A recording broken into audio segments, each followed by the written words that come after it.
ខ្ញុំនឹងធ្វើការលាបជាមួយនឹង sunscreen នេះត្រឹមតែមួយជំរាបមកឲ្យអ្នកទាំងអស់គ្នាទស្សនាដើម្បីចង់ដឹងថាបន្ទាប់ពីយើងប្រើប្រាស់ជាមួយនឹង sunscreen តើវាខុសប្លែកគ្នាបែបណាខ្លះរវាងលាបហើយនិងមិនទាន់លាបខ្ញុំនឹងមកប្រើប្រាស់ជាមួយនឹង sunscreen របស់ Ichi Beauty UV Protection Meal នេះហ្នឹងបងប្អូនធម្មតាបើយើងចង់រៀប apply ពេញមួយមុខហ្មងគឺយើងប្រើប្រាស់ពីម្រាមដៃអ្នកទាំងអស់គ្នាតែថ្ងៃនេះខ្ញុំលាបតែមួយជំរាបមកអញ្ចឹងខ្ញុំប្រើប្រាស់តែមួយឆ្នូតស្មើនឹងមួយម្រាមដៃ Every moment with you feels just right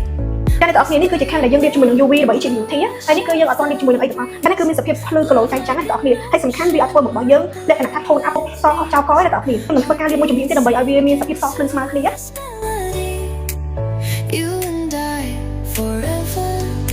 wild and free សម្រាប់ UV នេះគឺប្រើបានគ្រប់ទៅដល់ស្បែកមុខអស់ស្បែកមុខខ្មៅស្អាតឬស្បែកមុខគំអ្នកដែលគាត់ចង់ប្រើប្រាស់ជាមួយនឹង sunscreen ដែលប្រើប្រាស់ឲ្យធ្វើស្បែកមុខរបស់យើងភ្លឺក្លូអត់សអស់ចោលកអ្នកទាំងអស់គ្នាអាចជ្រើសរើសជាមួយ UV របស់ Ichi Beauty នេះបានណាវាមានជាមួយនឹង SPF 50 PA+4 សំខាន់ ingredient គឺល្អមែនទែនចម្រាញ់ទីវិស័យការសាគុរ៉ាក្រូចយូស៊ុ niacinamide សុទ្ធតែជាសារធាតុដែលជួយជួសជុលខែបំផុតស្បែកមុខរបស់យើងដូច្នេះអ្នកទាំងអស់គ្នាអាចជ្រើសរើសជាមួយនឹង Ichi Beauty UV Mini បានណាសំខាន់ឥឡូវមានប្រម៉ូសិនជូនបងប្អូនរហូតដល់ 50% ទៀតអត់ទាន់អស់ណាថែមចូលជាមួយនឹង gel mask ដែលមានតម្លៃពេញរហូតដល់$22ឲ្យបងប្អូនប្រាក់ឥតគិតថ្លៃតែម្ដងដូច្នេះរកដាក់កំងឥឡូវនេះបានណាបងប្អូនទាំងអស់គ្នាអរគុណ